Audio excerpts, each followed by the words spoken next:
6-Minute English. From BBC Learning English.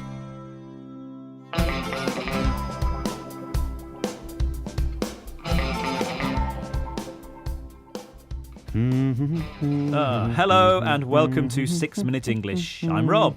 And I'm Neil. Hello. Hello, Neil. Neil, what's that tune you're humming there? Was I humming? I just woke up this morning with it in my head. It's that song, you know. No idea.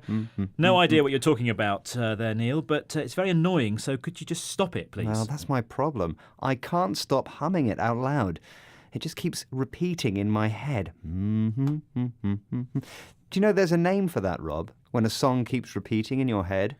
There's a name. No, I don't know what it is. I'm sure you're going to tell me, though. You're right. It's an earworm. Oh, an earworm. That sounds nasty. Is there a cure for that? No, I don't think so. In this programme, we're talking about music and how it influences us. But first, Neil, can you answer this question?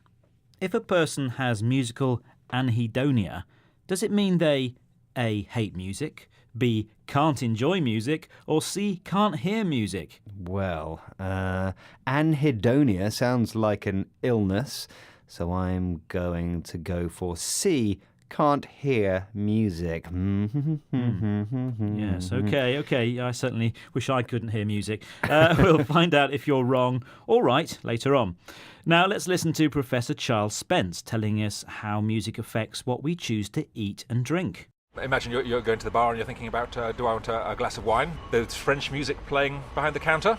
More than likely you'll go for a glass of French wine. German music behind the counter. Your likelihood of choosing German wine goes way, way up. If they're playing classical music, you might be tempted to spend that little bit more.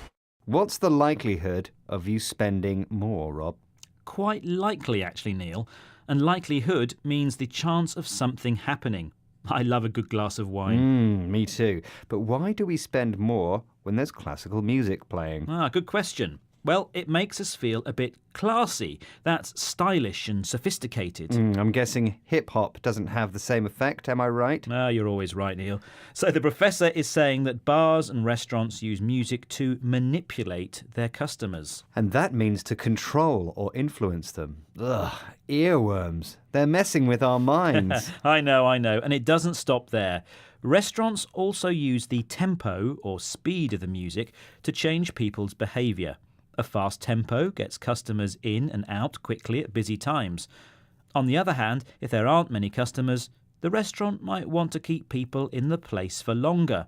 So they put on music with a slow tempo to create a more relaxed atmosphere. And atmosphere in this context means the mood or tone in the place or situation. Now, music is also used to create atmosphere in films. So let's hear Debbie Wiseman talking about music in the movies. A director might come to me and say, look, can you help bring the romance to this scene with the music? And so I might write something beautifully romantic and lyrical, working with what I've got, and suddenly the scene will feel much more romantic, much more tender, much more sexy, whatever it needs to feel. And the music has the power to do that, to achieve that effect. Sexy, tender, lyrical, romantic. That's all emotional stuff. And lyrical actually means expressing strong emotions. So, what's your favourite romantic moment in a film, Rob? Oh, dear. There's so many. I'm a sucker for romance. Once the violins start playing, I start blubbing and, yes, Neil, that means I have a good cry. Oh, so sweet. Now, if you're a sucker for something, for example, romance, it means you can't resist it. I'm more of a sucker for horror myself. Well, music is crucial or extremely important in creating atmosphere in horror films. That's very true. Music is often used to create tension and suspense or feelings of anxiety and excitement. Yes. Can you imagine Hitchcock's Psycho without the violin music? Maybe I can.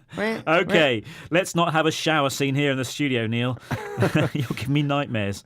Now, remember, at the beginning of the programme, I asked you what musical anhedonia means. Is it someone who A, hates music, B, can't enjoy music, or C, can't hear music? And I said can't hear music. And that's the wrong answer. It's actually B. It's someone who can't enjoy music. Oh, not a very good job for a DJ then. No.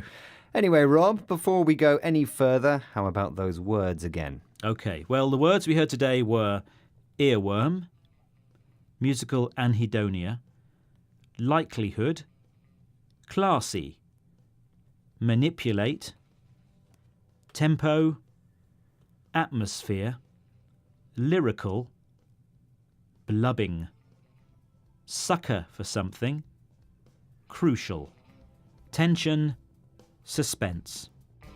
Well, that brings us to the end of today's 6-Minute English. Try not to catch musical anhedonia and watch out for those earworms. We hope you enjoyed humming along to today's program. Please stop. join us again soon. Bye. Bye.